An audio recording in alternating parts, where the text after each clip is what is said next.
desde luego muy interesante desde el punto de vista del momento político que vive el país. Queremos agradecer muy especialmente al Instituto de Ciencia Política, que pienso que por encima de todos los centros de opinión del país y de todos los institutos, tuvo la iniciativa de mirar este tema con una perspectiva amplia, organizando unas mesas de trabajo con participación de académicos, de personas vinculadas a los gremios, personas de distintas, digamos, actividades, y lograron realmente un trabajo muy importante que ha tenido divulgación, especialmente en el foro que se realizó hace ya más de 10 días con un apoyo de RCN, NTN 24, ¿cuáles eran los de la firma de revisoría fiscal? Bueno, Ernst Young, y que tuvo una cobertura muy importante, especialmente por la profundidad, podemos decir, de las intervenciones de todos los participantes, que sorprendentemente en un foro de estos, el dominio y manejo que cada uno desde su área tenía de los temas, pues realmente nos motivó a tratar de recoger en esta tertulia algunos de los planteamientos que allí se hicieron, y por supuesto invitarlos a ustedes para que interactúen con nuestros contertulios en un tema que desde luego es del mayor interés. Lo importante de todas maneras es que ustedes visibilicen de una manera, yo diría que bastante clara, cuál ha sido el resultado o el balance de ese proceso abreviado especial que se denomina como Fast Track.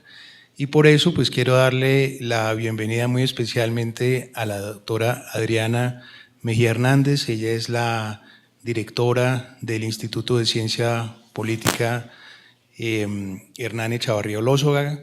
Es graduada en Finanzas y Relaciones Internacionales de la Universidad Externado de Colombia, con amplia experiencia en gobierno, políticas y relaciones internacionales. Ha ocupado distintas posiciones como viceministra de Asuntos Multilaterales en el Ministerio de Relaciones Exteriores, viceministra de Cultura, presidenta ejecutiva de la Cámara Colombiana del Libro, directora del Instituto de Cultura y Turismo de la Alcaldía, directora de Seguridad Pública de la OEA, y ha sido consultora también de la Presidencia de la República y del Ministerio de Justicia.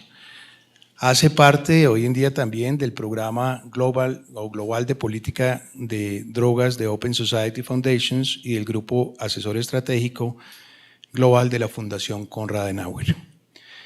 Nos acompaña también Andrés Molano Rojas. Andrés es el director académico del Instituto de Ciencia Política también. Andrés ha sido pues una persona que ha trabajado mucho justamente en este tema del Fast Track y ha coordinado las mesas temáticas, ha hecho también pues unas relatorías muy importantes que han sumado a todo este ejercicio.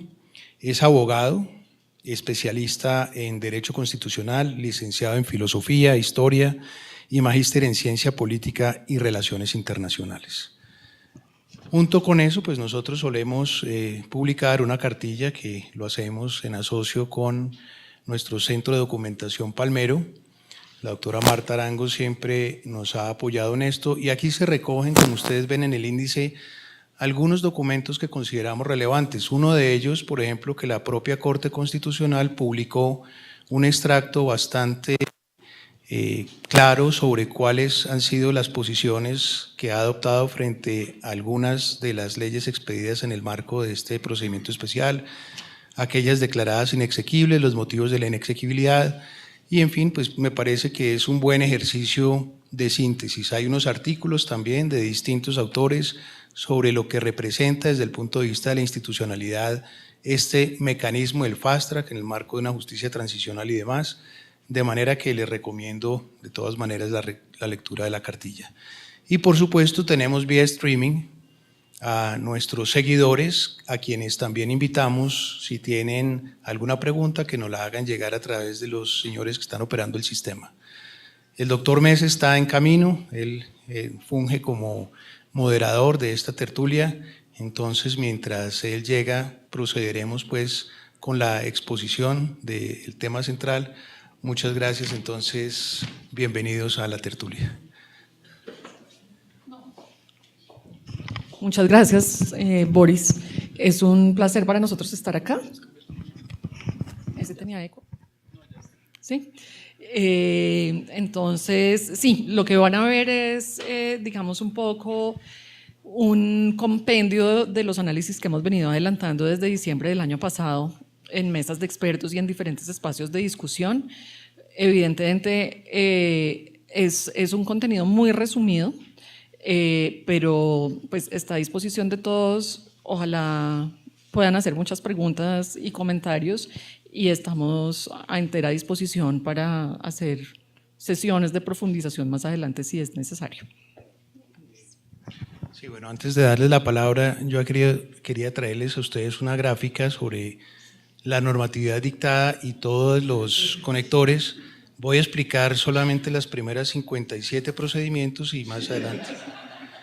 Pero un poco gráficamente lo que quiero que vean ustedes es, a esto nos estamos refiriendo. Alguien tuvo, digamos, la iniciativa de recoger en un plano, que parece un plano de una obra muy sofisticada, sobre todo lo que significa un procedimiento para generar una normatividad dictada para la implementación de los acuerdos de paz. Obviamente que la complejidad de todos esos procesos y de toda esa participación de una cantidad de actores en ello, para muchos representa la única posibilidad que tenía la institucionalidad de ofrecer un espacio para poder llevar a cabo todo lo que se llama el marco de la paz y llegar desde luego a unos entendimientos desde el punto de vista normativo de unas reglas de juego que generaran estabilidad a ese proceso. Para otros, y lo vamos a ver en esta presentación, pues esto no es gratuito porque es como insertar un cuerpo extraño dentro de una institucionalidad que ya se venía moviendo dentro de unos principios constitucionales y unos principios legales, dentro de los cuales pues obviamente la actividad legislativa del Congreso de la República estaba normada por una ley ordinaria que establecía unos debates y unos procedimientos y por supuesto acá unos actores que están velando por el cumplimiento de los acuerdos de paz en la famosa llamada comisión de la CECIBI, que tiene desde luego gran incidencia en lo que pueda surgir como acuerdo o contenido reglamentario de este tema. Solamente voy a decir que por fortuna la Corte Constitucional, cuando se pronuncia sobre el tema, señala que no puede ser el Congreso de la República simplemente un órgano que se limite a votar iniciativas que presenta el Ejecutivo sin ningún tipo de intervención y desde luego ese espacio para que haya un debate más amplio genera, digámoslo así de alguna forma, una mayor posibilidad de participación de los legisladores y del Congreso en temas que aparentemente no tenían ningún margen de maniobra. Entonces, les cedo la palabra ahora sí con ese preámbulo y muchísimas gracias nuevamente. Bien, muchas gracias y buenas tardes. Es para nosotros un placer acompañar esta tertulia en la tarde de hoy. Y quiero aprovechar que Boris votó este circuito de producción normativa para tratar de justificar lo que hemos estado haciendo en el Instituto de Ciencia Política en más de una oportunidad con la complicidad de la Corporación Excelencia en la Justicia. Y es, aunque uno viviera en el mejor de los mundos posibles, ver este mapa sería razón suficiente para que por puro compromiso ciudadano uno haga preguntas. Es decir, si estamos armando todo este circuito normativo, ahí está pasando algo. Por cada una de esas células está circulando algo.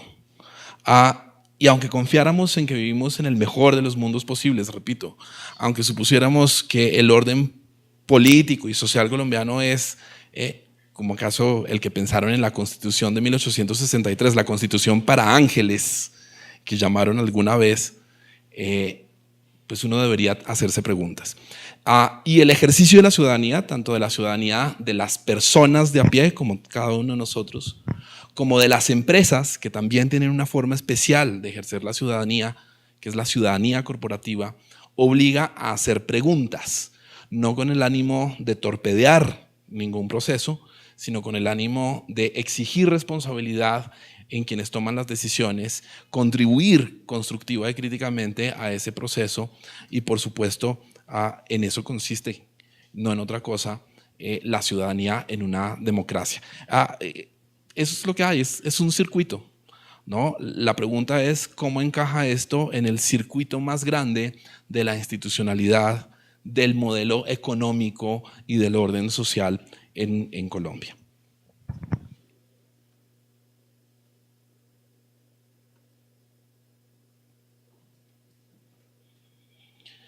Bien, si vamos a hacer un balance, lo primero que tendríamos que considerar es un punto de partida. Y ese punto de partida nosotros lo llamamos la promesa inicial. Es decir, ¿con qué arrancó el proceso de negociación entre el gobierno nacional y la guerrilla de las FARC en Oslo en octubre de 2012? Estas son declaraciones del jefe del equipo negociador del gobierno. ¿Qué dijo apenas se abrió la puerta de la negociación que luego se prolongó durante varios años en La Habana? Ni el modelo de desarrollo económico de Colombia, ni el régimen jurídico que ampara la propiedad privada, ni el modelo de inversión extranjera vigente en el país, ni la doctrina militar será parte de la negociación con las FARC. O sea, aquí hay unos temas que no van a estar en la agenda, que no se van a ver afectados por el acuerdo final al que se lleguen. Hay un énfasis en esta declaración, evidentemente, en dos ámbitos, en el ámbito económico y el ámbito de la seguridad nacional, que tal vez eran los que en ese momento más preocupaban, ¿no? Bien, eso no va a pasar, ¿no? Un año después, en un evento que además organizamos en el Instituto de Ciencia Política, Humberto de la Calle hizo esta declaración, otra promesa inicial muy al comienzo del proceso: nada será válido si no recibe el aval y la manifestación de satisfacción de los colombianos.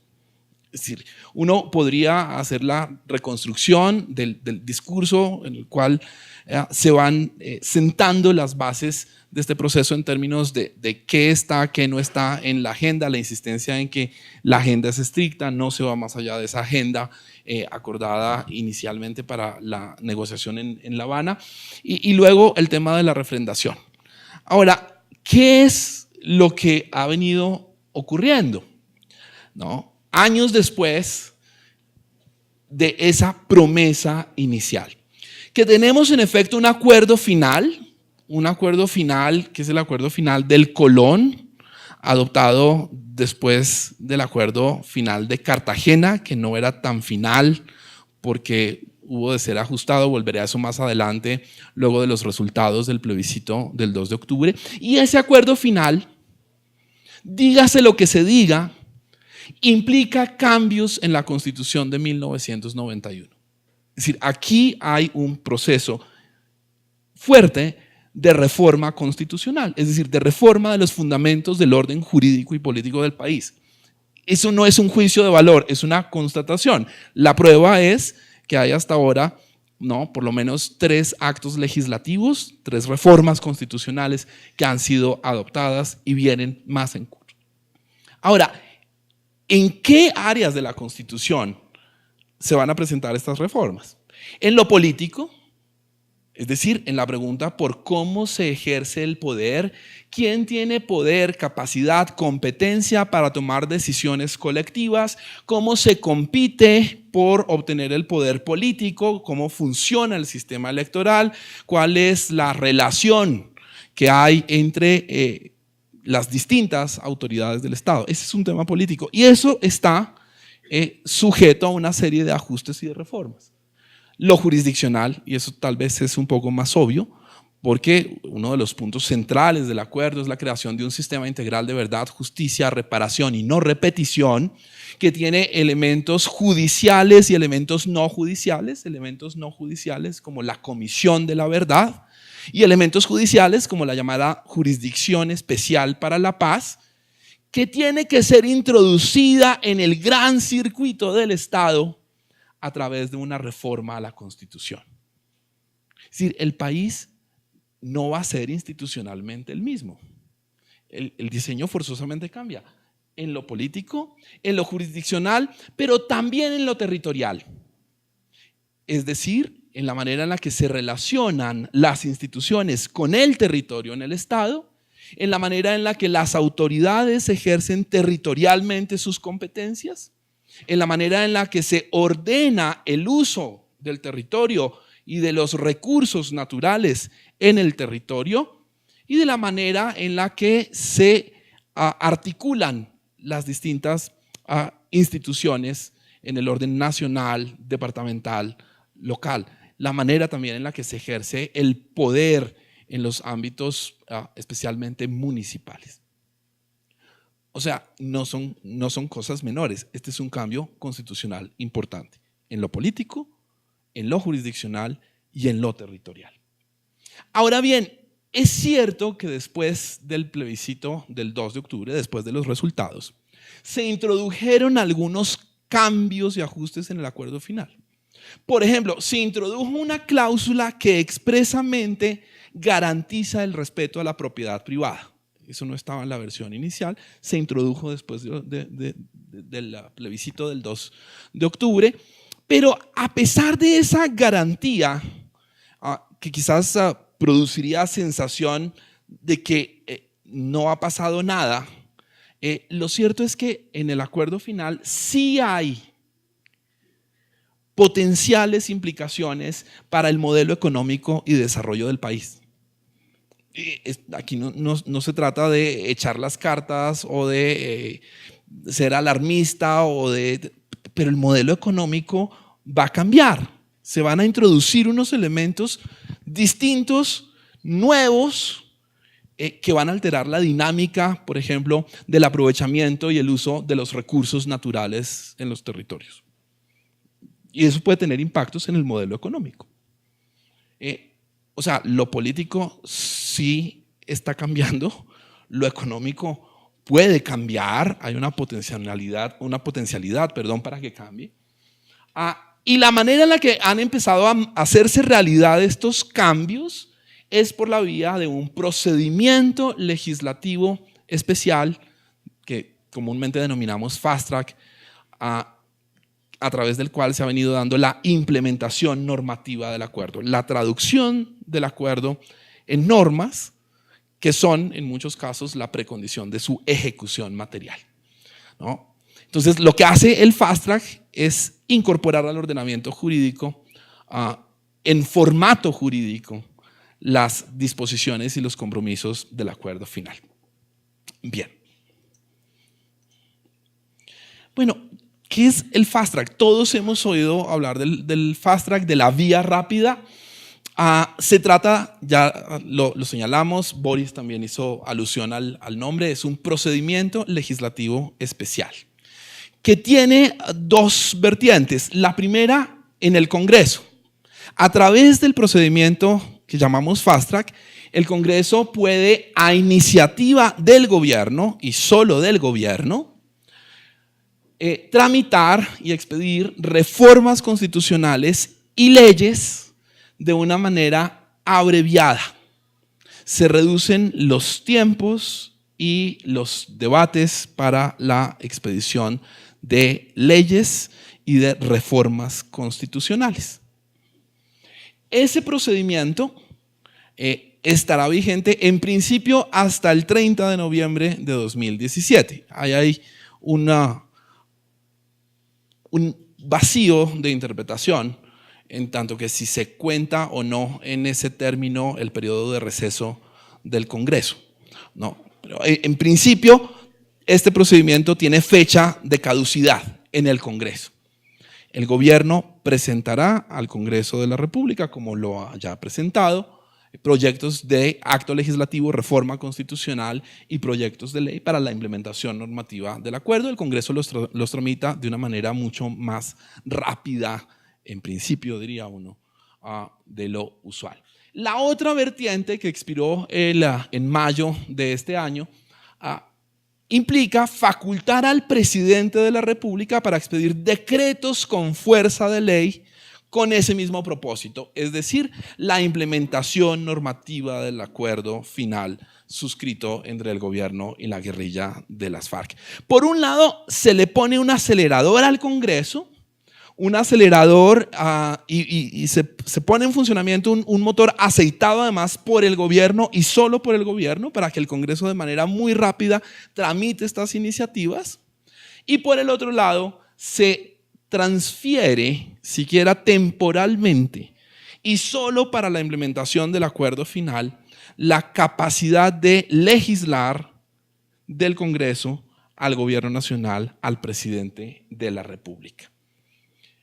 Se ha previsto, y así ha venido funcionando, que la Corte Constitucional revise de manera automática, integral y definitiva todas las normas expedidas vía Fast Track. En condiciones normales, la Corte solo revisa leyes que sean demandadas mediante una acción pública de un ciudadano.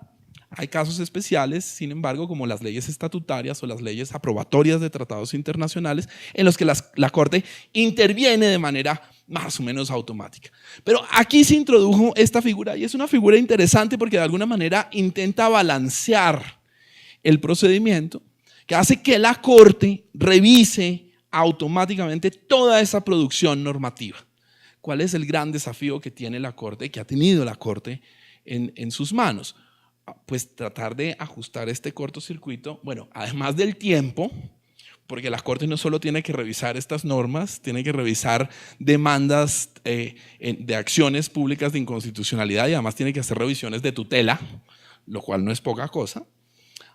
Pero además de eso tiene que buscar la manera de que este circuito encaje en el circuito de la Constitución, porque si no encaja bien, pues yo no soy ingeniero eléctrico, pero me imagino que un circuito metido en otro circuito que no encaje muy bien es peligroso, ¿no? Gran desafío para la Corte Constitucional, ¿no es cierto? Bien, esos son como los 3 punticos del fast track, ¿no? Muy bien. Ahora, esa es la mecánica, pero las cuestiones políticas y sobre todo la discusión de todos estos ajustes que se derivan del acuerdo final no es simplemente una cuestión mecánica. Esto no funciona sin legitimidad. Y lo que nosotros hemos encontrado en el trabajo de observación y de seguimiento de todo este proceso es que ese procedimiento especial, esa incorporación normativa en el orden jurídico colombiano de los compromisos derivados del acuerdo final tienen un serio déficit de legitimidad.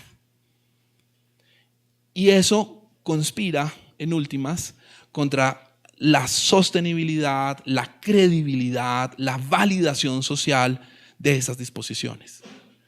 La norma más justa, si no es expedida en un clima de legitimidad, acaba siendo terriblemente injusta y en cualquier caso insostenible, ¿no?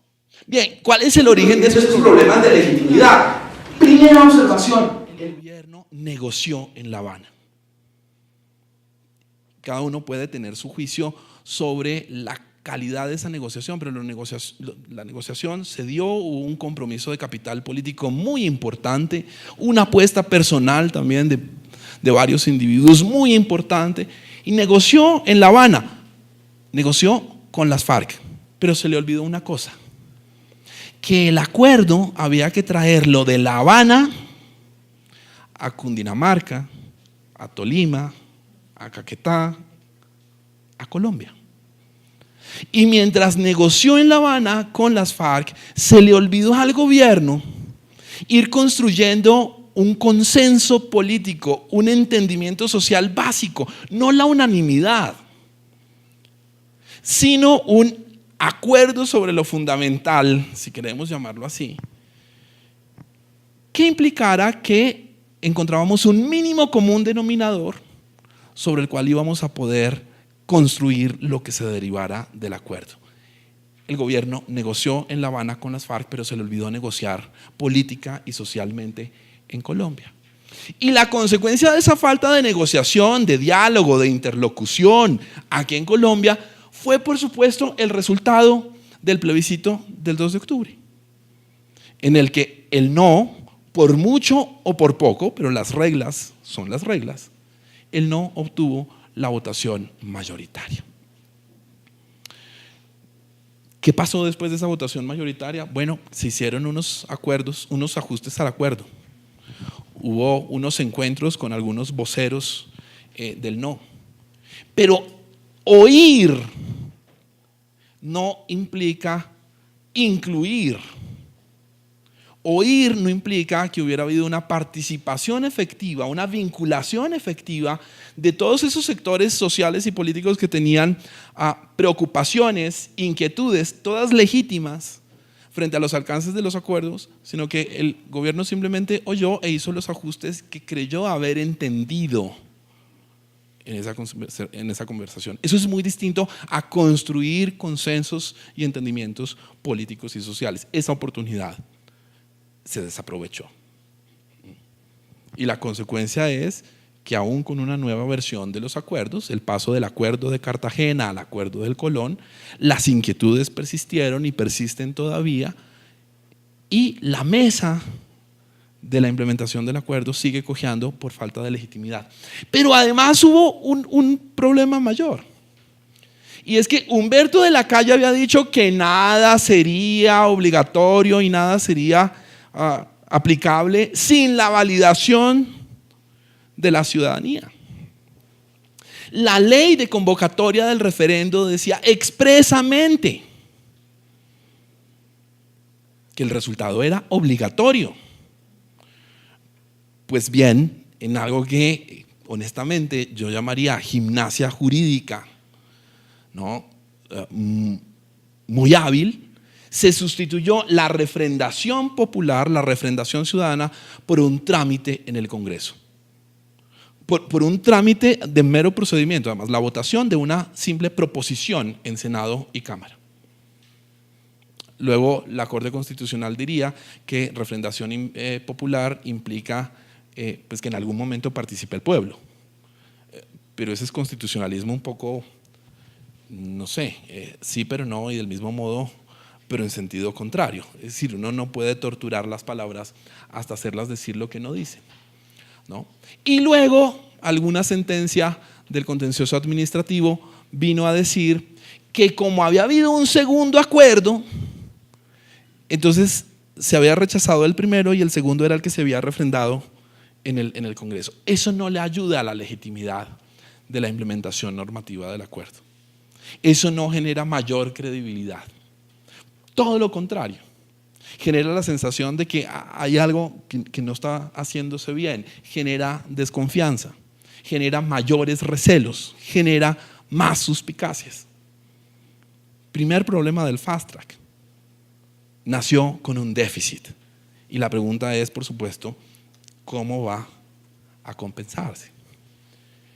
Pero además hay otros problemas relacionados con este tema de la legitimidad. El primero es que el fast track contenía o implicaba una serie de limitaciones a competencias propias del Congreso. Uno puede admitir la iniciativa reservada al gobierno, es decir, que solo el gobierno nacional pudiera presentar los proyectos. Pero lo que cuesta más trabajo admitir es que se redujera tan sustancialmente la deliberación y la capacidad del Congreso para proponer enmiendas, para introducir enmiendas a los proyectos presentados por el gobierno. La Corte Constitucional declaró inconstitucionales esas limitaciones. Dijo, no, al Congreso no se le puede privar de la capacidad que tiene para debatir punto por punto, artículo por artículo, los proyectos de normas que le son presentados o para introducir enmiendas. Y será el Congreso el que decida si las aprueba o no, sin que se requiera un visto bueno, ¿no?, del gobierno para el ejercicio de lo que es, en últimas, la esencia de la actividad parlamentaria y la función del Congreso. Hay quienes dicen, y vale la pena señalarlo, que esto es normal. Que, por ejemplo, las leyes aprobatorias de tratados internacionales son un tipo de leyes ante los cuales el Congreso simplemente dice apruebo todo o rechazo todo. La gran diferencia es que la Constitución misma reserva la dirección de la política exterior y las relaciones internacionales al presidente de la República. Mientras que todos estos temas de ese circuito que vimos pues se refieren a temas de otra entidad, de otra naturaleza. Luego está el asunto de la transparencia, o más bien, de la falta de transparencia, de la opacidad en el proceso de construcción de las normas. ¿Quién redacta las normas? ¿Con quién se consultan? ¿Qué tipo de interlocución hay alrededor de la construcción de esos proyectos? ¿Qué intereses son tenidos o no en cuenta a la hora de elaborarlos? Durante el ejercicio de seguimiento y observación de este proceso legislativo especial, a veces tuvimos que participar en cierta forma de contrabando de proyectos normativos. Era necesario apelar a quien tuviera el borrador o a quien tuviera alguna versión del documento, porque no estaba abierto al público. Eso nuevamente no ayuda. A veces se lanzaban o se presentaban iniciativas y luego eran rápidamente retiradas. En un episodio muy llamativo y más recientemente, a propósito del decreto 903, el de los bienes de las FARC, algún representante del gobierno dijo que no, que lo iban a cambiar. Pero pues no tiene sentido que esperen a que la Corte Constitucional se pronuncie para cambiarlo. Es decir, no es claro qué es lo que se está haciendo. Pero tal vez uno de los elementos que mayor confusión genera es el papel de la CECIBI, de la Comisión de Seguimiento, Implementación y Verificación del acuerdo. Y la CECIBI, impulso. Comisión de Seguimiento, Impulso y Verificación a la implementación del acuerdo. Porque impulsa. Y ya vamos a ver qué tanto. Porque la CECIBI ha jugado un papel protagónico en todo este proceso. Pero ¿sabemos quiénes son los miembros de la CECIBI? Bien, ¿qué es la CECIBI? ¿De dónde arranca? La CECIBI está prevista en el acuerdo final. Ahora bien, Comisión de Seguimiento, Impulso, Verificación a la implementación del acuerdo final. Está integrada de manera paritaria por 3 representantes del gobierno y 3 representantes de las FARC, que luego serán sustituidos por 3 representantes del partido o movimiento político que surja del tránsito de las FARC a la competencia política. Y está acompañada por los países garantes, Cuba y Noruega, y los acompañantes, Chile y Venezuela. Eso es lo que señala el decreto que crea la CECIBI, que fue establecida en efecto el 7 de diciembre de 2016 por el decreto 1995 de ese día. ¿Qué es lo que hace la CECIBI? ¿O en qué se ha convertido? Es un órgano extraconstitucional. No está en la Constitución, no fue incorporado a la Constitución ni siquiera por un acto legislativo expedido vía fast track. Y según el texto del decreto, ejerce sus competencias con sujeción al acuerdo final únicamente. O sea, es un órgano que tiene la capacidad de proponer proyectos de normas, los revisa para asegurarse de que son congruentes con el acuerdo final, exige informes a las autoridades sobre los avances en la implementación del acuerdo final, tiene capacidad de interlocución con organizaciones internacionales y aún con gobiernos extranjeros en cuanto se relaciona con la implementación del acuerdo final, pero ejerce sus competencias únicamente con sujeción al acuerdo final. O sea, todos los demás bajo la Constitución y la ley, pero la CECIBI bajo el acuerdo final. ¿Ante quién rinde cuentas?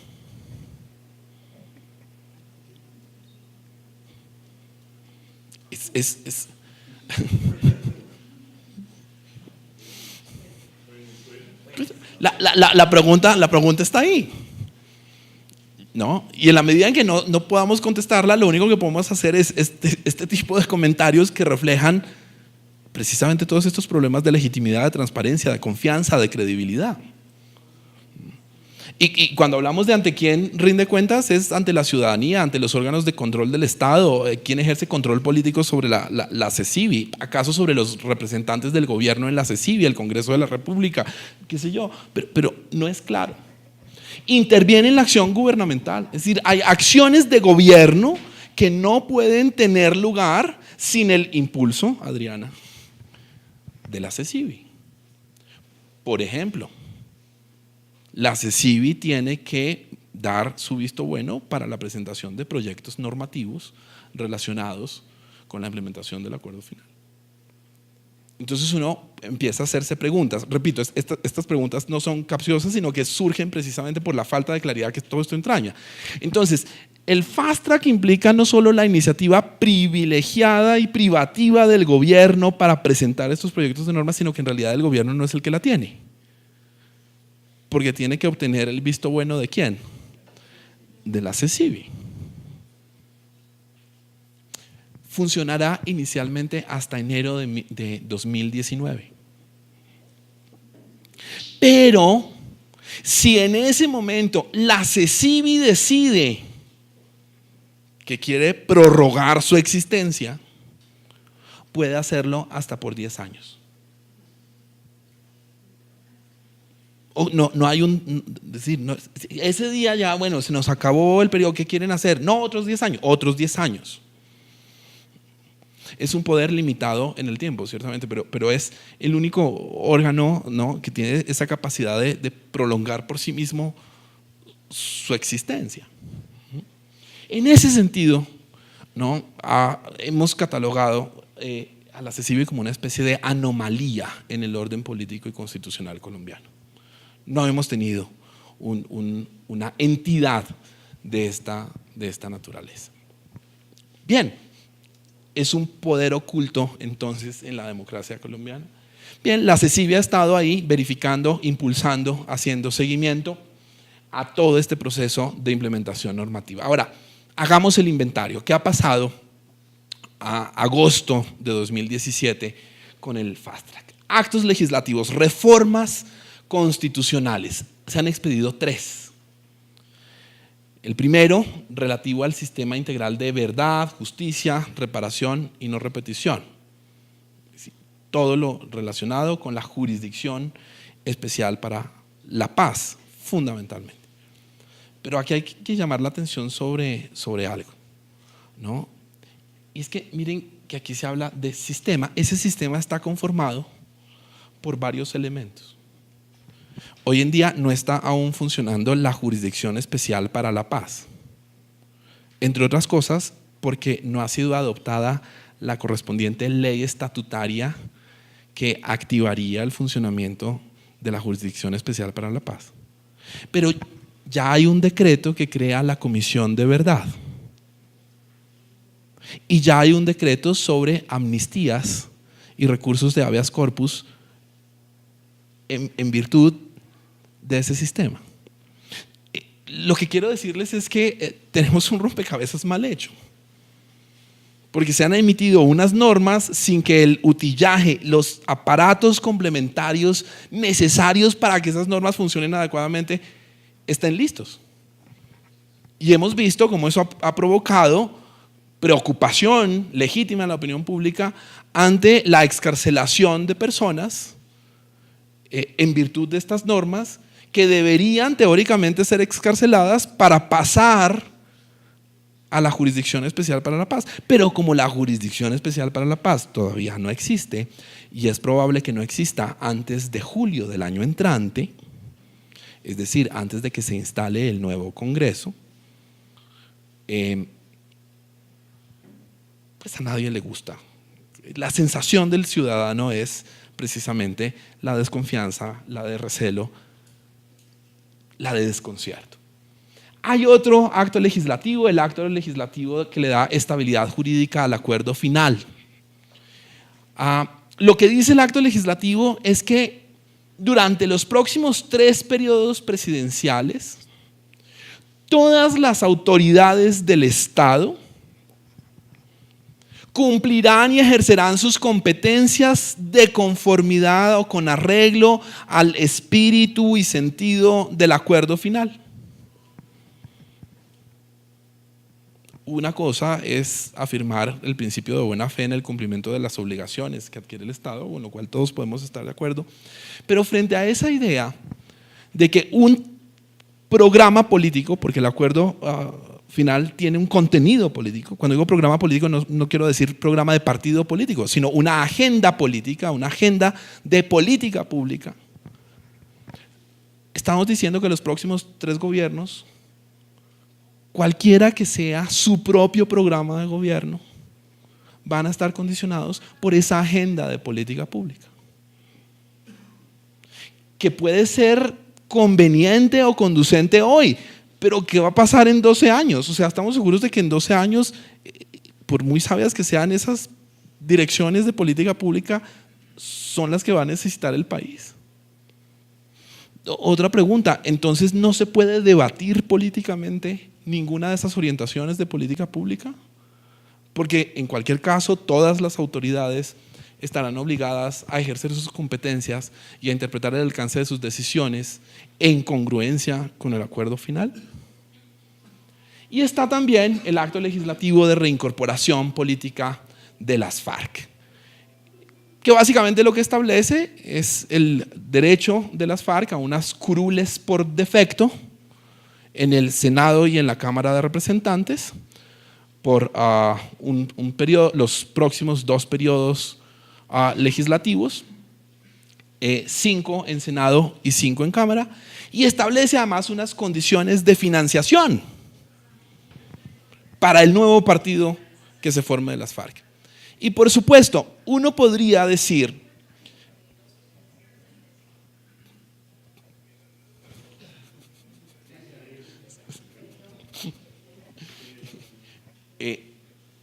tranquilo,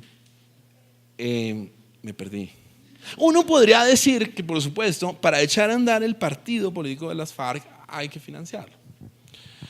La cuestión es que con la fórmula adoptada, el partido político de las FARC recibiría de entrada alrededor de 2.300 millones de pesos, que lo pondría por encima de los recursos que reciben partidos que han venido interviniendo en la política dentro del orden constitucional desde hace mucho tiempo. Entonces uno se pregunta, más allá de los ajustes necesarios para facilitar ese tránsito, si hay proporcionalidad entre las condiciones especiales adoptadas y la necesidad de ese tránsito político. Pero hay más, vienen más actos legislativos. El que va a establecer las 16 circunscripciones especiales de paz para elegir representantes a la Cámara, con una característica muy particular. Se ha dicho que en esas circunscripciones no podrán participar los partidos políticos, ni los viejos ni los nuevos de las FARC. Es decir, vamos a tener unas circunscripciones electorales vedadas para los partidos políticos, o sea, política sin partidos políticos.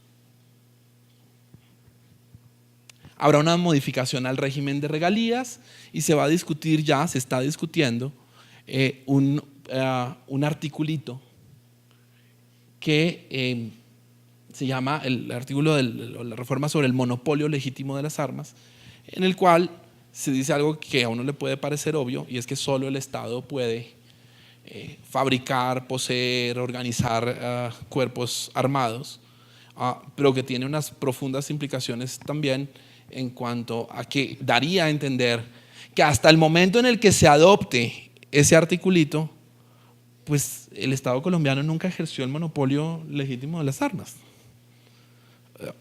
Entonces una de dos, o fue un Estado fallido o nunca fue Estado, porque por definición el Estado se funda en el monopolio legítimo de las armas. A lo cual habría que añadir que acabaría siendo una especie de confesión de parte de la responsabilidad del Estado en la actividad de grupos armados ilegales de cualquier índole. Y está también el proyecto de acto legislativo de reforma política. Dicen por ahí que la esposa del César no tiene que ser solo casta, sino parecerlo. Y cualquier tema de reforma política o reforma electoral, cualquier norma que altere las reglas de la competencia en las elecciones, a un año de las elecciones, tiene problemas de credibilidad, de confiabilidad en la opinión pública y puede ser sumamente nocivo. 3 actos legislativos entonces y varios en camino. En leyes se expidieron 3 también. La ley de amnistía, indulto y tratamientos especiales ya ha sido revisada por la Corte Constitucional. Llamo su atención sobre esto. La Corte Constitucional todavía no ha hecho el control de constitucionalidad de estos actos legislativos.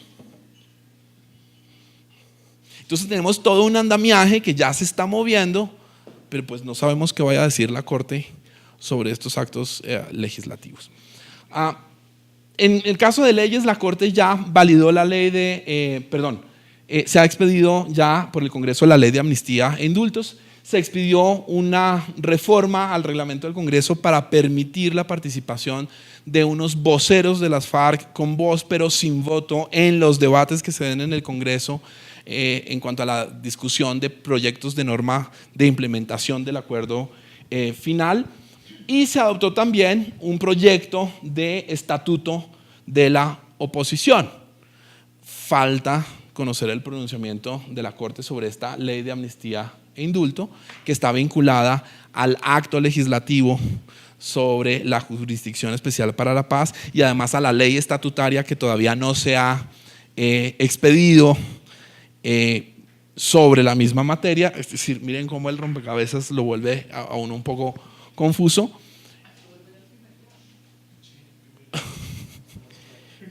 Y está pendiente el control de la ley del estatuto de la oposición. En trámite a leyes de innovación agropecuaria, adecuación de tierras, el de la Unidad Nacional de Protección. ¿Cómo? El de la Unidad Nacional de Protección. Entonces ese lo pasamos aquí a la lista de las expedidas y pendientes de control de constitucionalidad y por supuesto, el muy importante, ya lo mencioné, de la Jurisdicción Especial para la Paz, que es una ley estatutaria. Pero eso era lo que hacía el Congreso. En síntesis, 3 actos legislativos y tres leyes, ¿no? Uno diría que eso estuvo moderado, pero el contenido es bien importante. En el caso de las facultades legislativas del presidente de la República, se expidieron en total 35 decretos con fuerza de ley. La mayoría de ellos casi que en el último minuto de la última hora del último día de la vigencia de esas facultades especiales. 8 se refieren a temas de desarrollo rural de distinta naturaleza. Se fraccionó el tema, por ejemplo, del ordenamiento social de la propiedad y se expidió un decreto que regula una parte de todos esos temas de la propiedad y del ordenamiento territorial en la ruralidad, los programas de desarrollo con enfoque territorial, en los cuales voy a hablar más adelante. Está también el decreto que establece el plan de electrificación rural, en fin. Hay 14 relacionados con temas de justicia, la puesta en funcionamiento de la Comisión de la Verdad, algunas modificaciones en la estructura de la Fiscalía para la unidad de búsqueda de personas desaparecidas, normas relativas a la reincorporación de menores de edad, las normas que operativizan las amnistías e indultos, y 13 que contienen ajustes institucionales, crean instancias de participación o regulan otros aspectos.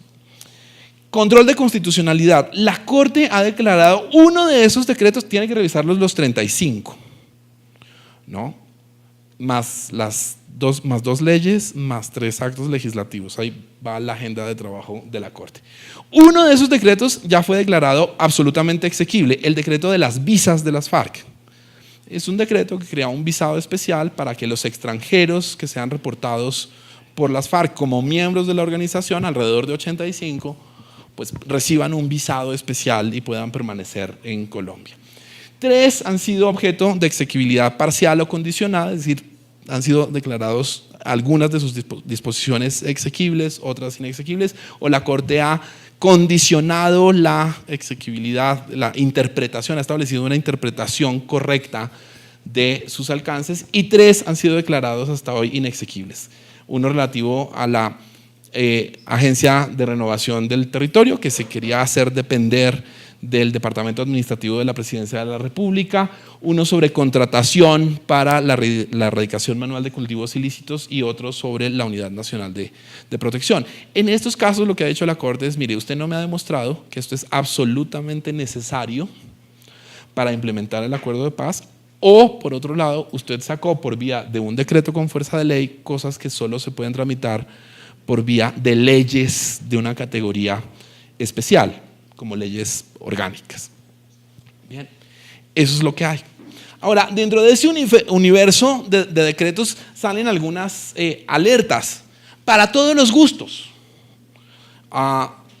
Pero desde la perspectiva de los asuntos de las inversiones en la ruralidad y la actividad económica en la ruralidad, uno podría preguntarse cómo se afectarán las reglas sobre uso del suelo y las vocaciones productivas y los derechos adquiridos en relación con esos aspectos. Es decir, hay dispositivos creados en esta batería de normas que van a tener repercusiones en el ordenamiento territorial y en el régimen de uso y aprovechamiento de los recursos naturales. La gran pregunta es, si yo ya tengo una expectativa o un plan de inversión en la ruralidad con una actividad específica, ¿qué pasa si al ponerse en marcha todos estos instrumentos, por ejemplo los programas de desarrollo con enfoque territorial, se llega a la conclusión de que allí donde yo iba a sembrar, digamos, solo por suponer, palma, resulta que ya no se puede hacer eso porque son zonas para la prestación de servicios espirituales? Hay una norma que regula la prestación de servicios ambientales y también la de servicios espirituales en los territorios. Y hay otra norma que facilita la constitución de resguardos indígenas. Es decir, esto genera incertidumbre. Entonces, ¿qué va a pasar con las zonas de desarrollo empresarial? Que de alguna manera son un logro importante. Porque el decreto 902, pues básicamente las desconoce, las saca del mapa. ¿Cómo se van a administrar las listas para el acceso al ordenamiento social de la propiedad? ¿No? En ese mismo decreto 902, en todo el tema del ordenamiento social de la propiedad, para el cual también se requerirán otras normas, una ley además, pues establece la conformación de unas listas para tener acceso más o menos prioritario a esas asignaciones de tierras. La pregunta es cómo se va a manejar esa enorme competencia y esa capacidad para arbitrar esas listas. Y que está pues, muy interesante, ¿quién va a representar a las comunidades?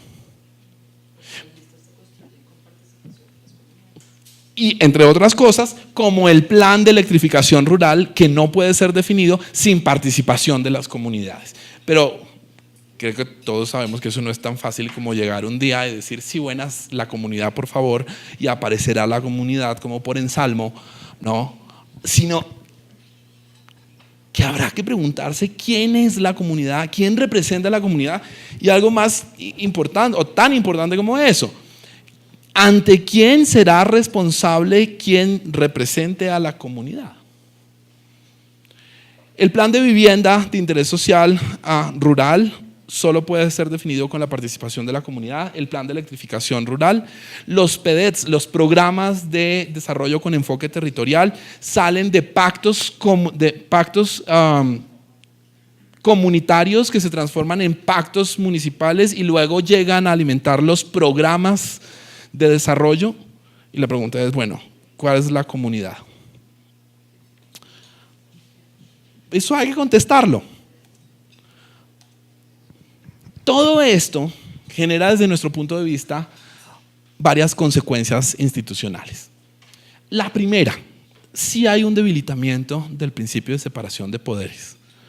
Hay que reconocer que la Corte Constitucional ha jugado hasta ahora un papel muy importante y tiene el enorme desafío de seguir sirviendo un poco de moduladora de todos estos de todas estas iniciativas normativas para que encajen del mejor modo posible en el orden constitucional. Pero lo cierto es que sí hay un desplazamiento de competencias normativas importantes al presidente de la República, y eso es mejor que no pase, a que pase. Y hay también una limitación, o hubo también durante una parte del proceso, una limitación de las competencias normales del Congreso.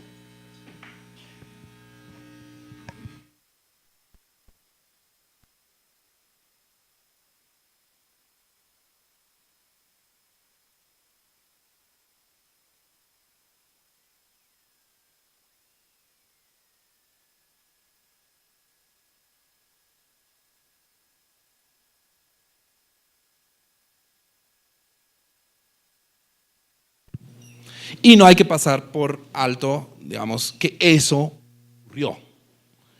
Dos, aquí hay una pregunta por la seguridad jurídica.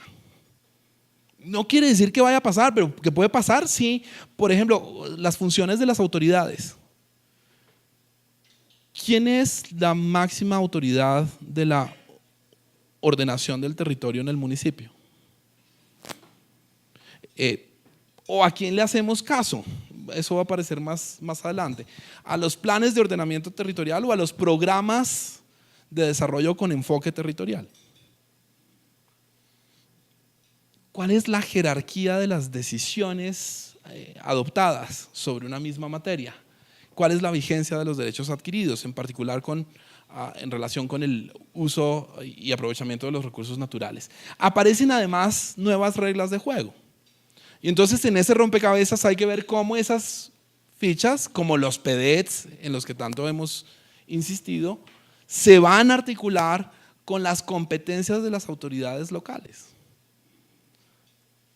¿Hasta dónde llega la autoridad del municipio? ¿Qué va a pasar con esos PDETs que comprenden a 170 municipios y que se van a traducir en ¿cuántos programas son? Son 170 municipios, pero son 16 programas de desarrollo con enfoque territorial.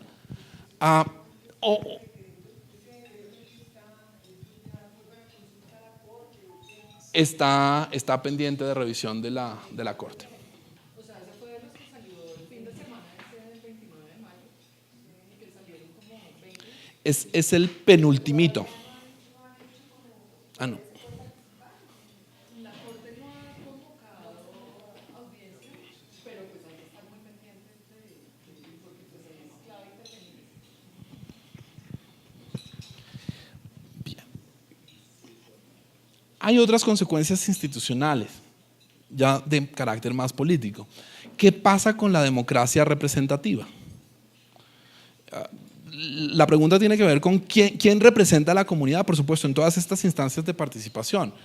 Pero además, ¿cuál es la representatividad que van a tener algunos miembros del Congreso elegidos con un número de votos muy distintos, inferiores a la cifra repartidora con la que son elegidos otros miembros del Congreso? Es decir, ¿habrá votos de ciudadanos que valgan más que los de otros?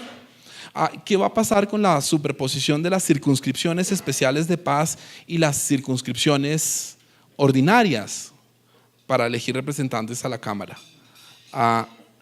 ¿Habrá ciudadanos con 2 votos en las circunscripciones de paz? ¿Cómo?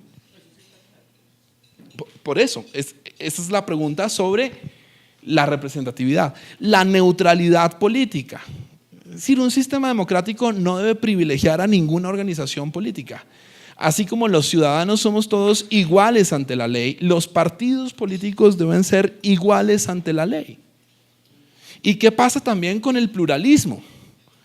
¿Qué pasa con el pluralismo cuando, por ejemplo, en una instancia que es sistema de garantías y seguridad para el ejercicio de la política.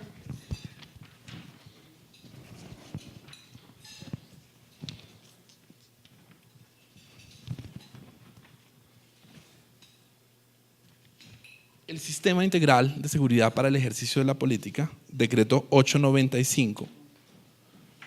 El único partido político que está representado por derecho propio en la instancia de alto nivel del Sistema de Garantías para el Ejercicio de la Política es el partido que surja del tránsito de las FARC a la vida política.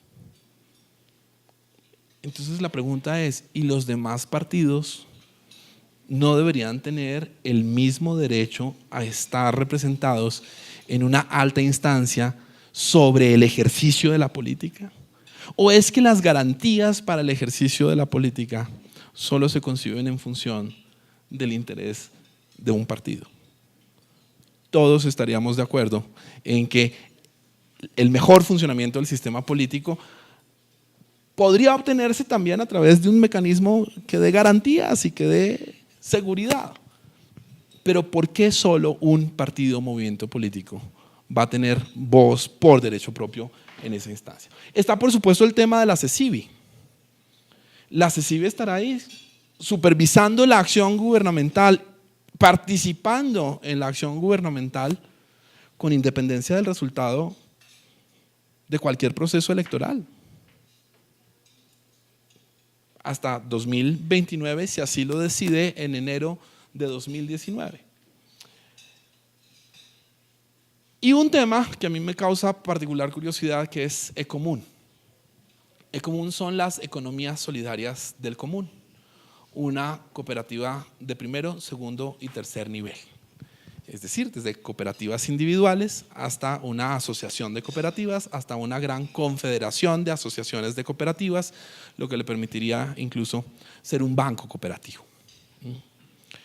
Es el instrumento a través del cual se va a dar la reincorporación económica de los integrantes de las FARC.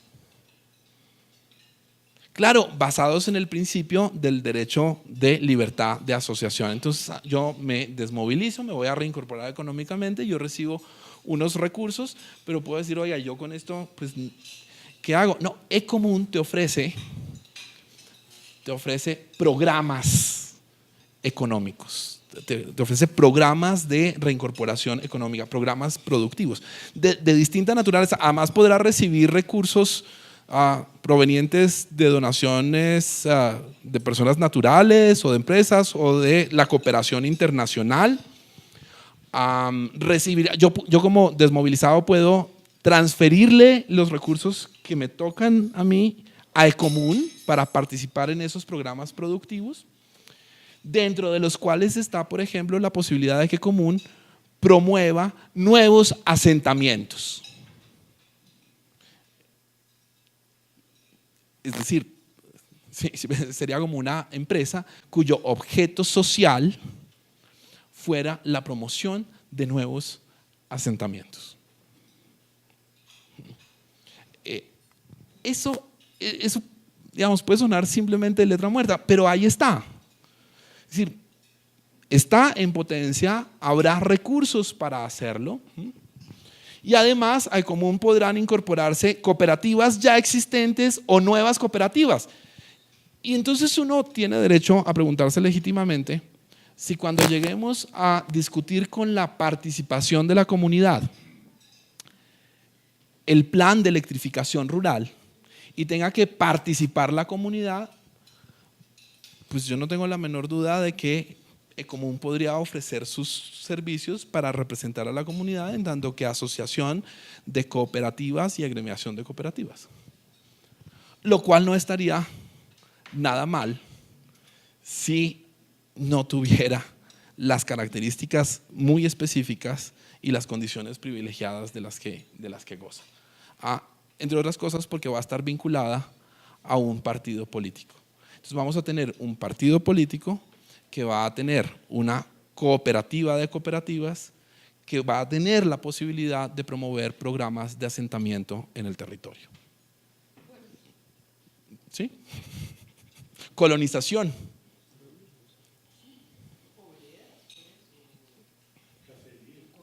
Van a fundar, es la nueva colonización del territorio.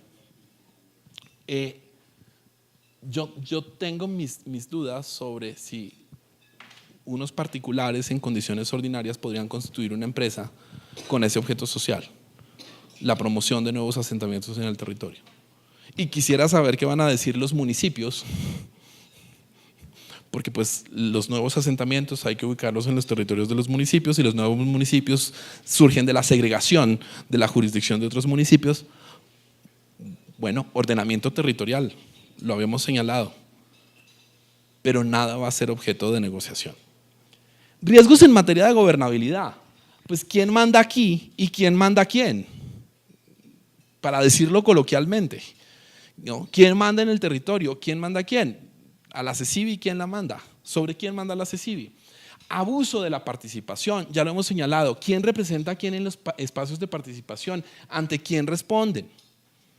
La participación se ha convertido además en el país en el recurso efectista de muchos gobiernos locales para evadir la responsabilidad de enfrentar los problemas de sus municipios, por ejemplo. Porque claro, si gobernar implica tomar decisiones y yo puedo transferirle la toma de decisiones a la ciudadanía, pues dejo que hable la ciudadanía y luego digo, pues fue lo que la ciudadanía dijo, no, la voz del pueblo es la voz de Dios y Roma locuta causa finita, ya dijo lo que tenía que decir y no hay más. ¿Qué va a pasar con esta pluralidad de instancias de participación que se derivan del acuerdo? ¿Qué pasa con la legitimidad? Ese problema sigue estando ahí. No se ha resuelto. ¿Qué va a pasar con las enormes expectativas generadas por la paz alrededor de una narrativa que hace suponer que sin el acuerdo de paz ninguna perspectiva de desarrollo, de crecimiento, de mejoramiento social era posible, a pesar de que el país ha venido avanzando en términos de progreso social durante los últimos 50 años a pesar del conflicto? Y podríamos decir que Colombia es una nación a pesar del conflicto y no lo será gracias al fin del conflicto. ¿Quién va a pagar los costos del acuerdo final? ¿Y cómo? Sobre todo en un escenario macroeconómico como el que algunos ya están vislumbrando. Al gobierno puede resultarle muy provechoso anunciar, por ejemplo, que Francia se ha sumado al apoyo económico a la paz. Pero lo que no se detalla es que se trata de créditos. Y pues en ese caso muchos tendríamos aquí que darle las gracias a los bancos que apoyaron la adquisición de vivienda, pero yo en lo personal no me he sentido tampoco tan apoyado porque finalmente hemos tenido que pagar el crédito hipotecario. Luego esos créditos, incluso aunque sean a tasas menores que las del mercado, hay que pagarlos. Y habrá una presión creciente sobre el servicio de la deuda en el presupuesto nacional. Y la gran pregunta es si el país va a quedar atrapado en el acuerdo final para definir su futuro. Es decir, si no solo se está hipotecando una serie de recursos del futuro para cumplir estos compromisos presentes, sino si la misma deliberación política, el mismo ordenamiento institucional va a ser todo puesto al servicio de la implementación del acuerdo y no el acuerdo más bien al servicio del fortalecimiento de las instituciones y de la consolidación de la democracia. Unas reflexiones finales. El fast track ha sido menos fast de lo que uno podría haber pensado, pero de todas maneras ha sido muy track. O sea, ha sido menos rápido de lo que las partes interesadas habrían querido, pero ahí va. Uno dice, no, son solo 3 reformas constitucionales, pero ya vimos qué tipo de reformas constitucionales son. Miren esta comparación para ponerlo un poco en contexto. Esto es un cálculo de la Corporación de Excelencia en la Justicia. Las leyes ordinarias con trámite de urgencia, insistencia y sesiones conjuntas, es decir, lo más abreviado que uno puede pensar en el procedimiento ordinario, tardan entre 1.4 y 2.3 meses en ser expedidas en el Congreso. Una reforma constitucional con el trámite normal puede tomarse 6 meses. ¿Qué ha pasado con el fast track? La ley de amnistía fue adoptada en 9 días. y el acto legislativo de reincorporación política en 3,3 meses. Es decir, sí hay una abreviación del procedimiento, pero no ha sido tan masiva la adopción de estas reformas.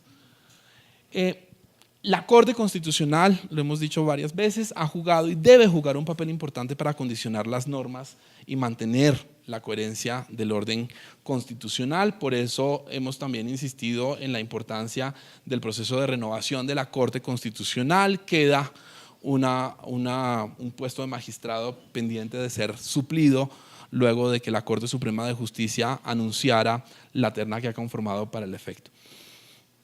Aquí hay que mantener las preguntas abiertas, porque no sabremos cómo funcionan muchos de estos mecanismos, instancias, dispositivos, sino cuando estén en funcionamiento. No basta el diseño normativo, la arquitectura institucional, tendremos que ver cómo funciona la máquina. Es decir, la observación sobre el fast track nos compromete, y cuando digo nos compromete, no solo al Instituto de Ciencia Política, sino a los ciudadanos, en las múltiples dimensiones de la ciudadanía, mucho más allá del 30 de noviembre, cuando eventualmente expire definitivamente este procedimiento abreviado, ¿no?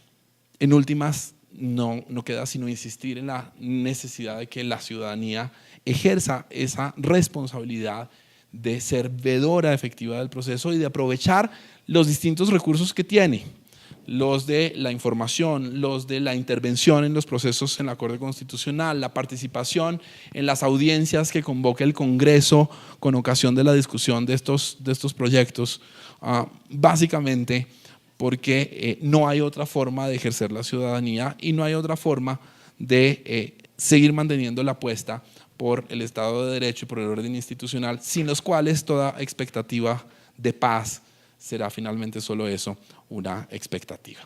Muy bien, creo que ahí terminamos. Muchas gracias.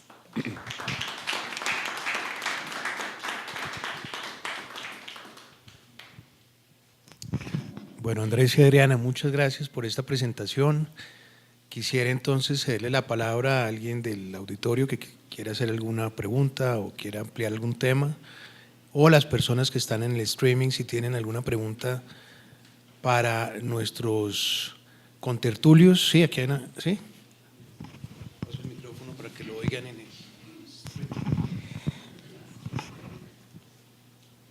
el... Buenas noches. Andrés, me alegra reencontrarnos. Bueno, quiero empezar diciendo que la presentación que nos hace Andrés me parece muy ilustrativa, me parece que lo coloca uno en un escenario que para los que no manejamos el tema del derecho y estamos bastante aislados de ese escenario, pues nos ubica bastante en la complejidad, en esa parte que uno no alcanza a ver, la complejidad de este acuerdo. Para los que estamos en otras áreas, pues esa parte uno no logra captarla, no logra entenderla y no logra ver los detalles, ¿no? Todas estas conexiones y todas estas complicaciones que muy bien Andrés creo que explica. A mí en lo particular, pues me ha ilustrado mucho, no tenía idea de toda esa complejidad legal que tiene el acuerdo. Sin embargo, pues también me quedan como otras preguntas, digamos, en torno a la sustentación que hace Andrés. Y quiero empezar entonces con lo siguiente, es que Andrés de alguna manera pues hace un símil cuando dice que este es un rompecabezas, pues un rompecabezas mal hecho. Y ahí de una vez me queda a mí entonces una pregunta dando vueltas, y es, ¿está tan mal hecho que habría que volverlo trizas? Y si lo volvemos trizas, esa sería mejor opción, y lo relaciono porque luego dices que Colombia ha sobrevivido a pesar de un conflicto de 50 años, lo cual pues ahí sí me queda un poquito de dudas porque desde el área económica pues entonces uno cuestiona varias cosas. Primero, tú dices que se va a afectar el modelo económico y muchos economistas decimos ¿cuál modelo económico? ¿De qué modelo económico estamos hablando? ¿Sí? Un modelo económico que se basa, según el índice de Gini, en uno de los coeficientes más altos de América Latina. En el índice de Gini rural, 80%. ese modelo económico, el que promueve o facilita la apropiación de recursos. ¿Qué tipo de modelo económico estamos hablando? Ahora, si aceptamos que tenemos un modelo económico, ¿es realmente el modelo económico más válido? 10% más o menos de exportaciones como parte del PIB. Dependemos de los precios del petróleo. Necesitamos volver a un precio del petróleo de 100%, por encima de $100 para poder decir que el país va bien y tengamos un crecimiento del 7%, y si no vuelve a subir, ¿qué pasa? ¿Sí? ¿Cómo va a funcionar ese modelo económico? Pero bueno, en realidad me dejas muchas inquietudes que por supuesto yo no tengo la respuesta tampoco. Muy claro, por ejemplo, el tema de la legitimidad, es decir, ¿en qué nos basamos para la legitimidad? ¿En el dato del referendo? ¿En la popularidad del presidente? ¿En la votación que reeligió al presidente? ¿Cuál es el punto para esa parte? Yo no la entiendo muy bien, más como economista, pues yo creo que ahí me quedo con muchas limitaciones. Y por último, para no monopolizar la palabra, también me llama la atención el tema del debilitamiento de la separación de poderes, que pues, digamos, una de las cosas que me queda claro en tu argumentación es que efectivamente hay un debilitamiento en la separación de poderes. Y entonces yo me pregunto, pero entonces no tendríamos que hacer esas mismas preguntas para otros momentos de la historia, es decir, el acuerdo con el M-19 tampoco hubo debilitamiento de poderes, o sí lo hubo. La segunda reelección de Uribe no fue un debilitamiento de poderes y estuvimos a punto de una tercera reelección, no hubo debilitamiento allí de poderes. ¿Este es peor que los anteriores? Digo yo, pregunto. En fin. Preguntas, ¿no? Pero la prueba de que tenemos que hacer este ejercicio es precisamente que se originen esas preguntas. Es un rompecabezas que está mal hecho, pero no significa que uno tenga que tumbar la mesa y acabar con el rompecabezas. Es una cuestión de lógica, es decir, primero sacamos la ley de amnistía, luego sacamos el acto legislativo y luego la ley estatutaria, que serían necesarios para que la ley de amnistía funcionara del modo más adecuado. Es decir, primero uno desayuna, luego almuerza y luego cena, ¿no? Ese es un problema, ¿no? Y está ahí palmario, el tema de las excarcelaciones, ¿no? Y eso genera una reacción en la ciudadanía de desconfianza. Es decir, cuando empiece a funcionar la Jurisdicción Especial para la Paz, va a empezar a jugar el partido 1-0 perdiendo. Por ese problema de diseño. No se trata de, para utilizar esas mismas palabras, hacerlo trizas, pero el rompecabezas tiene que quedar armado, porque de lo contrario puede ser fuente de nuevos conflictos, puede ser fuente de más desajustes institucionales. Y entonces habríamos invertido un enorme volumen de recursos políticos, sociales, económicos, en un esfuerzo que finalmente sería inocuo. La pregunta sobre el modelo económico tiene tanto de largo como de ancho. Quizás es el término que uno pudiera emplear para referirse a ciertos supuestos que, a pesar de muchas dificultades, algunas relacionadas con el comportamiento de los mercados, cosa que nadie controla, digamos, de manera absoluta, han permitido algún tipo de desarrollo y de crecimiento económico y de progreso social en Colombia. Por ejemplo, la seguridad jurídica acerca de los derechos adquiridos en relación con el aprovechamiento de los recursos naturales. Digamos, hay unos supuestos que han permitido el desarrollo de esa actividad económica. Y si bien hay todavía mucha desigualdad medida con el Gini, también es cierto que durante los últimos años en el país mucha gente logró salir de la pobreza, ¿no? Entonces la pregunta no tiene que ver con eso, sino, es decir, ¿esto va a potenciar mejorías en ese plano o por el contrario va a crear un escenario en el que esa mejoría puede hacerse más difícil o en el que definitivamente vamos a poner en riesgo lo que se ha logrado. Por ejemplo, un desequilibrio en el gasto público provocado por todas estas inversiones necesarias y estos compromisos adquiridos conspira contra el crecimiento y tarde o temprano paga factura. Ya, lo otro es la discusión sobre cuál modelo económico, que en esa no nos metemos, pero ese modelo que hay, esos supuestos básicos, pues ahí hay cuestiones que están en juego, ¿no? Y la última pregunta, el debilitamiento. Sí, la pregunta es si deberíamos justificar los males presentes con las experiencias del pasado, o por el contrario insistir en que los males presentes son tan inexcusables como puedan ser los males del pasado. Sin embargo, yo diría que la Corte Constitucional funcionó en el tema del referendo cuando consideró que había una sustitución de la Constitución, que la Corte Constitucional, y lo mencionamos ahí, ha funcionado, pero de todas maneras no es sano, ni siquiera con la excusa de que estamos acostumbrados a la mermelada, cualquiera que sea la forma que revista, no es sano que competencias legislativas sean transferidas al Ejecutivo. El Ejecutivo ejecuta, el Legislativo legisla, entre otras cosas, porque tiene una función derivada de la Constitución, de que los representantes, los miembros del Congreso, actúen representando el bien común y de manera responsable frente a sus electores. Y eso no es poca cosa, ¿no?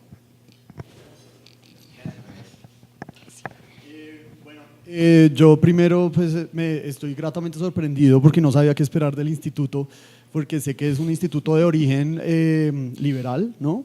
Pero sé que hay gente como Humberto de la Calle que está en la junta directiva, entonces no sabía, pero pues me parece muy interesante el trabajo que están haciendo, muy chévere.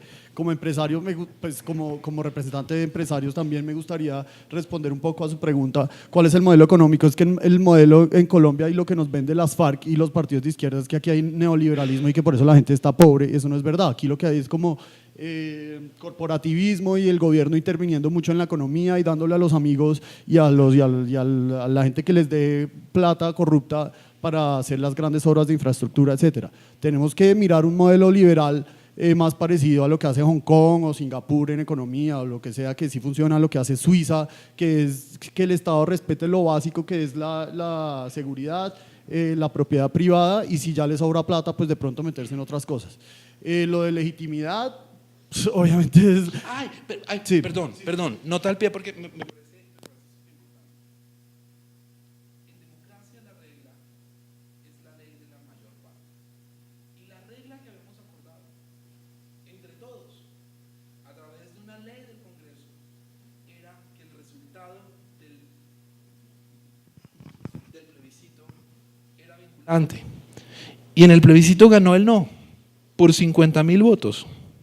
No importa, las elecciones se pierden o se ganan con un voto. Si empezamos a relativizar esas reglas de juego, tenemos un problema gravísimo de confianza en las instituciones. Y entonces el día de mañana, pues cualquier regla de juego es modificable o ajustable, ¿no?, a solicitud del consumidor. Y resulta que no. Es decir, admitamos que ahí hay un problema. ¿De acuerdo? Bien.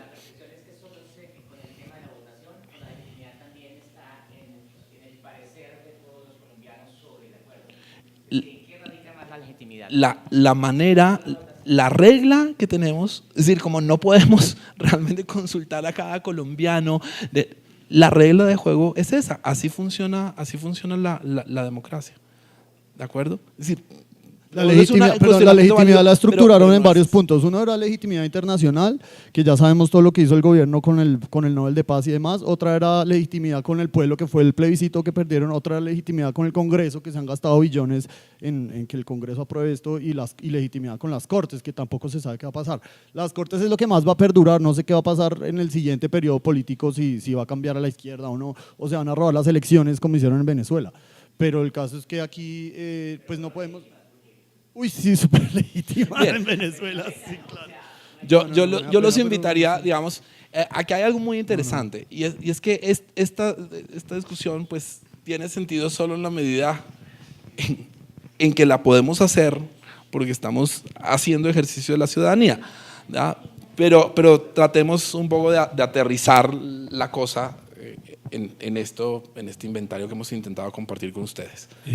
Muchas gracias, Boris y Jens, por excelente escenario. La doctora Diana y al doctor Andrés. En el inventario que hicieron se hablaba de 70 leyes, que son 35, 8, 14 y 3. No, 35 decretos en total con fuerza de ley. Okay. De esos 35… Son 1, 3, 3. Ese es el control de constitucionalidad. Sí, aquí tenemos los 35 yo quisiera decretos. cruzar esa con el otro imaginario del tiempo, en donde cuando estas se vuelvan cuáles exequibles, cuáles inexequibles, va a aparecer un nuevo entorno. No tan claro como el propuesto, como aquí se ve un ejemplo, pero eso va a tomar tiempo, Sí. ¿cierto? Y tenemos que estar alerta de ese nuevo escenario, porque pueden estar algunas que son muy buenas para todos, que queremos que salgan, y de pronto no salgan, o todo lo contrario. Y quisiera hacer un símil de en qué entorno nos debemos y en qué nos debemos convertir los empresarios. Antiguamente estaba en la sociedad limitada y ahora algunas empresas se convirtieron en SaaS. Y ahora, ¿será que tenemos que convertirnos en e-común o hacerle lobby a la guerrilla? ¿Cuál es el camino en ese nuevo escenario de la línea del tiempo? Hablando pues particularmente de los palmeros, y no solo de los palmeros, sino de pues, los otros gremios que pagan impuestos y que aceptan las reglas del juego, a pesar del debate de reglas del juego que se dé, y que aceptan la elección del que ganó y reconocen el que perdió y se retira. ¿Cuál va a ser la regla del juego y en qué nos debemos convertir? Yo quisiera tener la respuesta, pero va una idea. Los espacios de participación ¿no son espacios también en los cuales pueda intervenir la empresa? Es decir, ¿qué pasa si en el plan de electrificación, el Plan Nacional de Electrificación Rural, con participación de las comunidades, no podrían válidamente reclamar un espacio para participar ahí los empresarios o los gremios? Es decir, muchas veces lo que ocurre es que hay un retraimiento, una retirada de la empresa del espacio público, ¿no? Porque considera, y no sin razón, por otro lado, que lo suyo es otra cosa. El problema es que para poder hacer lo que debe hacer la empresa debe reconocer esa dimensión ciudadana que le es más propia y reclamarla también. Es decir, es que la empresa forma parte de la sociedad. ¿Cuánto ¿No es tiempo cierto? pasaría entonces en el cálculo teórico en tener esa nueva realidad? No, Toda. es ya porque hay términos perentorios. Por ejemplo, para los programas de desarrollo con enfoque territorial, eso ya está en marcha. Y de hecho, los términos son más o menos de 6 meses a partir de la expedición de estas normas que empiezan ya a ejecutarse y a desarrollarse.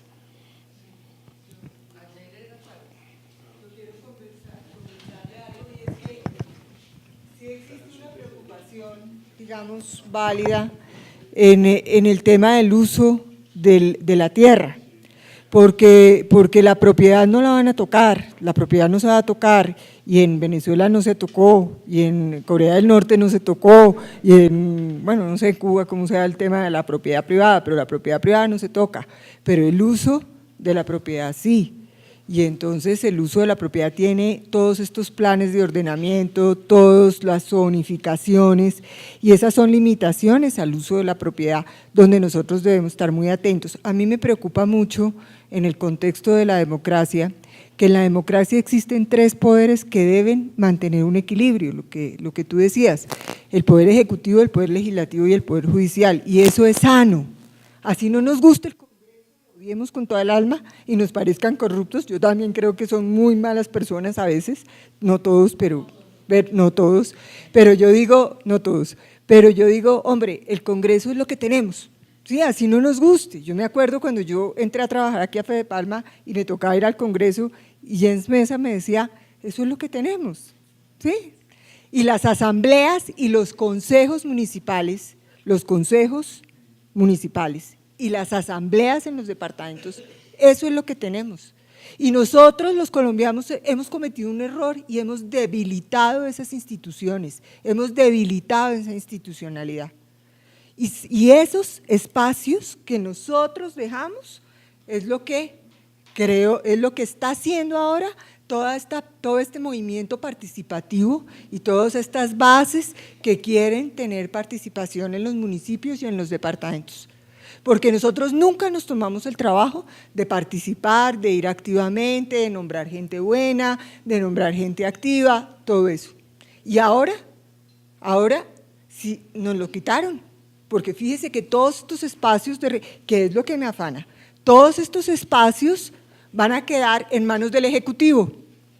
Mire lo triste, que es lo que pasa en Venezuela. Por eso en Venezuela se cayó la Asamblea Constituyente al otro día y a la no sé qué al otro día, y la tumbó el presidente con toda su parafernalia. Entonces, ¿qué pasa? Vienen las bases, viene la democracia participativa, ¿con quién? Pues con las consultas y dicen, aquí no queremos minería. Pueden decir el día de mañana, aquí no queremos palma, no nos gusta y nos caen gordos los palmeros. Y ya está sembrada la palma, o los proyectos están por hacer. Y resulta que esa decisión de la base no va a ir al Consejo ni a la Asamblea, que sería lo ideal en una democracia. Va a ir a un órgano del Ejecutivo, que se llama la Agencia Nacional de Tierras, o que se llama la UPRA, o que se llama Planeación Nacional, no sabemos, pues depende del plan que sea. Entonces es un fortalecimiento que yo creo que sobre eso hay que trabajar.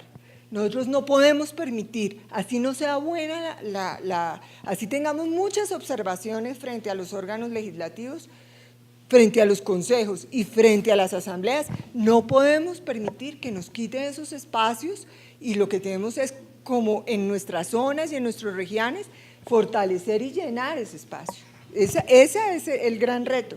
Pues que yo no sé si ya sea tarde. La pregunta es, para ayer era tarde. Sí.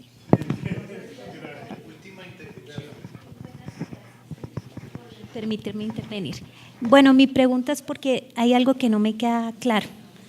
Como la CECIBI se va a extender en el tiempo, que es de pronto lo más seguro, puede ser.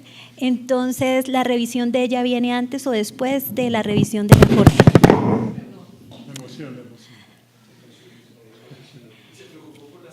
Sí. Si viene la revisión de la CECIBI antes o después de la revisión de la Corte. ¿Antes? Antes de la presentación del proyecto de norma ante el Congreso o de la expedición del decreto, si es un decreto reglamentario por el gobierno, ¿no? ¿Volver a revisión a la Corte? No, a ver, entonces pongamos como un acá no se ejemplo. sabe qué es primero, si el desayuno o el No, almuerzo. pasa todo por la CECIBI. Sí. Perdóname. Exacto, que nuevamente revisa.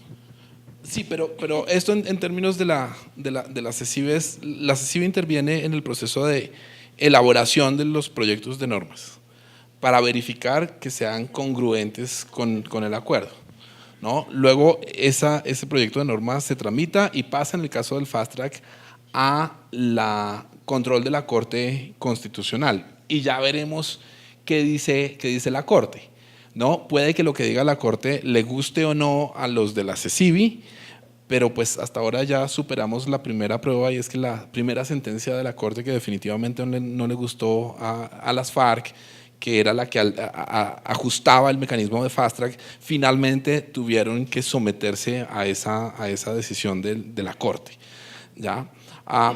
Lo interesante de la CECIBE es que se va a prolongar por el próximo periodo presidencial al menos un año, e incluso hasta 2029, y va a estar ahí, digamos, como en esa primera etapa de la definición de normas, ¿no?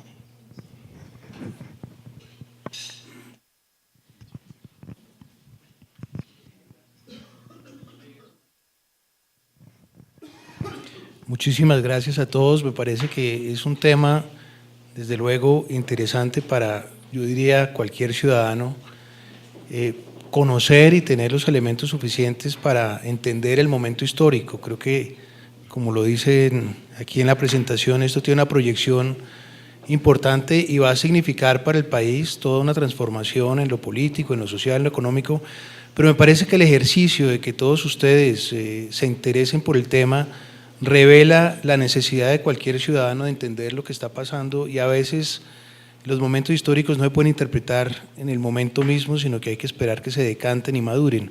Pero sí es importante considerar que muy buena parte de la población del país desconoce totalmente estos temas.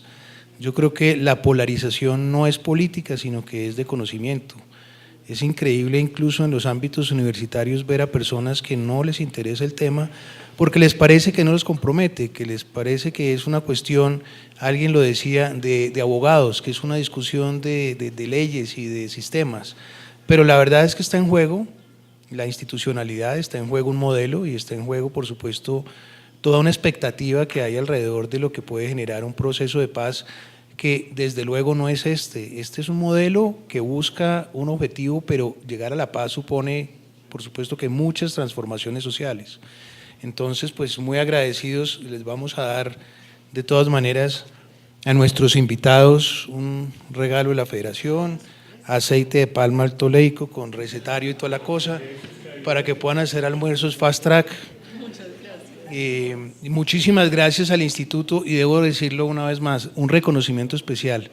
Es de las pocas instituciones de carácter, digamos, de investigación, centro de pensamiento, que se ha ocupado del tema y ha logrado un liderazgo increíble, que me parece que es importante también, Adriana, que cuando publiquen alguna cosa y podamos compartirla entre nuestros miembros de la comunidad palmera, pues sería también un aporte excelente. Tenemos un texto corto, pues, no tan corto,